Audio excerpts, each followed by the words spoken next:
Kurang lebih 2.400 tahun yang lalu, ada sebuah percakapan menarik di serambi pengadilan di Athena antara Socrates dan seorang pendeta agama pagan Yunani bernama Euthyphro. Salah satu percakapan mereka berujung pada pertanyaan Socrates yang kemudian dikenal sebagai dilema Euthyphro. Ini pertanyaan Socrates kepada Euthyphro. Apakah kesalehan itu disebut demikian karena para dewa menyukainya, atau para dewa menyukainya karena hal itu memang saleh? Ini pertanyaan dilematis yang sulit dijawab oleh Euthyphro karena apapun jawaban yang diberikan selalu menimbulkan masalah. Jika Euthyphro menjawab yang pertama, maka kesalehan itu menjadi arbitrer atau sewenang-wenang.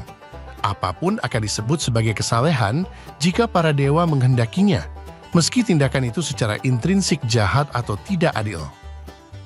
Jika Euthyphro menjawab yang kedua, maka para dewa sebenarnya tidak memiliki otoritas, karena mereka hanya mengikuti suatu prinsip yang ada di atas mereka. Akhir percakapan keduanya berujung pada kebuntuan karena Euthyphro yang kesulitan memberikan jawaban memilih meninggalkan percakapan dengan alasan sedang terburu-buru. Dilema Euthyphro masih tetap relevan sampai sekarang dan menjadi pertanyaan paling mengganggu di berbagai agama. Pada video kali ini, kita akan melihat bagaimana Islam dan Kristen menjawab dilema Euthyphro ini. Kita akan mulai dengan Islam. Pertanyaannya sedikit dimodifikasi untuk konteks monoteisme. Apakah kebenaran disebut demikian karena Allah menghendakinya, atau Allah menghendakinya karena hal itu sesuai dengan kebenaran? Allah menurut Islam adalah zat yang maha tinggi, maka tidak mungkin ada prinsip apapun yang berada di atasnya. Dengan demikian, Islam tidak mungkin memilih jawaban kedua. Selanjutnya, dalam Islam ada prinsip nasikh mansuh atau pembatalan ayat. Dalam prinsip ini, ayat yang terdahulu tidak lagi berlaku dan digantikan oleh ayat yang datang kemudian. Prinsip ini terungkap dalam surah Al-Baqarah ayat 106. Ayat mana saja yang kami nasahkan atau kami jadikan manusia lupa kepadanya, kami datangkan yang lebih baik daripadanya atau yang sebanding dengannya. Artinya, ada ayat-ayat dalam Al-Quran yang sudah tidak berlaku lagi karena dibatalkan oleh ayat yang turun kemudian. Contoh paling terkenal adalah ayat-ayat pedang dalam Al-Quran. Misalnya surah At-Taubah ayat 5. Apabila telah habis bulan-bulan haram, maka bunuhlah orang-orang musyrik itu di mana saja kamu temui mereka. Tangkaplah mereka, kepunglah mereka, dan intailah mereka di tempat pengintaian. Menurut banyak ulama Islam sendiri, satu ayat ini membatalkan lebih dari 100 ayat yang berbicara tentang perdamaian, toleransi, dan belas kasihan kepada non-Muslim. Ini membuat Muslim secara prinsip dapat bermuka dua. Pada saat lemah atau berada dalam keadaan minoritas, mereka menggunakan ayat-ayat damai dan mempromosikan Islam sebagai agama damai. Tetapi ketika keadaan mereka kuat dan situasi memungkinkan, mereka akan menerapkan ayat-ayat pedang yang kejam untuk menindas pengikut agama lain. Kesimpulannya, dalam teologi Islam, sesuatu itu benar karena Allah memerintahkannya, bukan karena secara objektif memang benar. Ini menunjukkan bahwa Islam terjebak pada jawaban pertama dari dilema Euthyphro. Konsekuensinya, kebenaran dalam Islam bersifat arbitrer atau sewenang-wenang karena hanya bergantung pada apapun yang dikehendaki Allah. Keadaan ini diperparah lagi dengan fakta bahwa kehendak Allah sama absurdnya dengan jati diri Allah, yaitu sama-sama tak dapat dikenal. Tak ada teologi Islam yang dapat merumuskan kehendak Allah ini secara utuh dan koheren. Karena kehendak Allah yang menjadi sumber kebenaran ternyata tak dapat dikenal, maka kebenaran dalam Islam juga tidak memiliki kejelasan konsep dan sama-sama tidak dapat dikenal.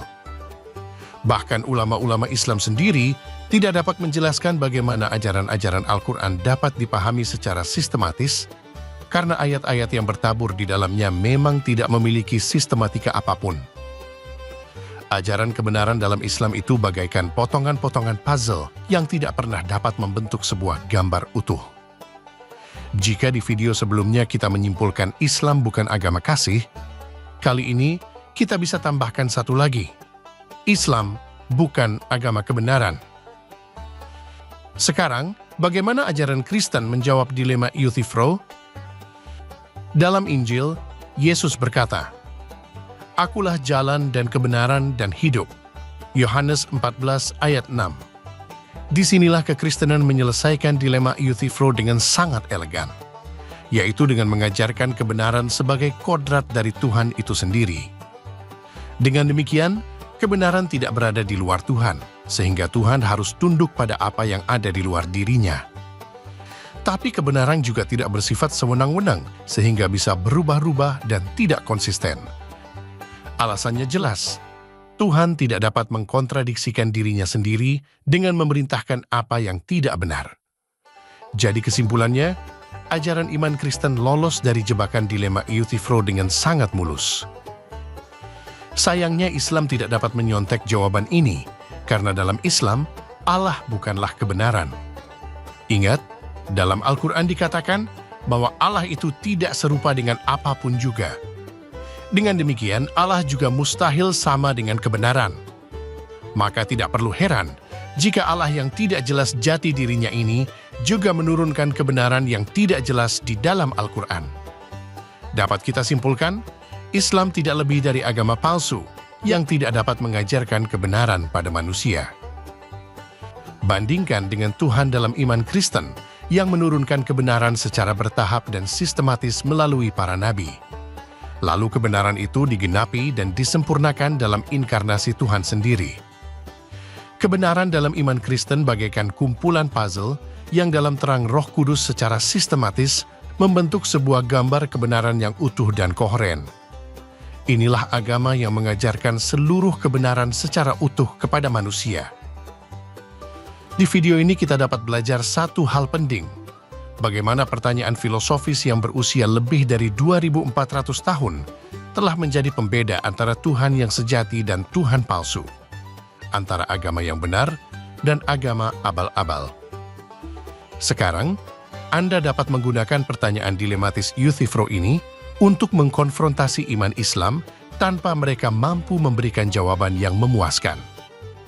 Argumen tentang Tuhan dan kebenaran ini dibahas secara mendalam dalam buku Islam dan Akal Sehat. Buku ini ditulis untuk siapapun yang percaya bahwa iman yang sejati tidak pernah takut pada pertanyaan filosofis yang jujur. Dapatkan bukunya sekarang. Linknya ada di keterangan video.